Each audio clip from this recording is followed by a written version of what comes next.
হরে কৃষ্ণ।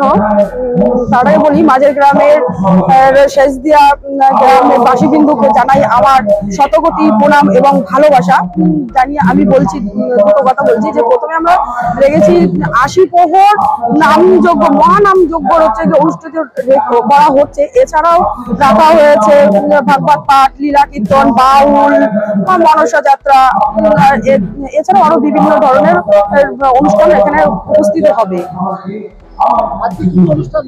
আজকে অনুষ্ঠান হচ্ছে বলতে সর্বোপরি শুরু হয়েছে ঝুমুর নাচ থেকে, তারপরে শুরু হয়েছে মাঝিগ্রাম অঞ্চল এবং দেবগ্রাম অঞ্চলের যত যারা মানে ফার্স্ট সেকেন্ড থার্ড কৃতিত্ব ছাত্রছাত্রীদের সংবর্ধনা জানিয়ে আমরা শুরু করেছি। তারপরে যে মাঝিগ্রাম এবং দেবগ্রাম অঞ্চলের যত সদস্য আছেন তাদের সংবর্ধনা করা হয়েছে এবং হ্যাঁ সর্বশেষে বস্ত্র বিতরণ রাখা হয়েছে।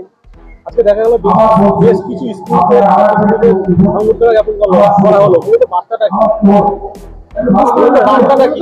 বার্তাটা থাকবে যে তারা যেন আরো উচ্চ শিক্ষায় শিক্ষিত হয়ে মানুষের মতন মানুষের দশের জন্য কাজে লাগে সে উদ্দেশ্যে করা। আমার নাম সুতপা মৃদা মন্ডল, মাঝেগ্রাম পঞ্চায়েতের শেষদিয়ার সদস্যা।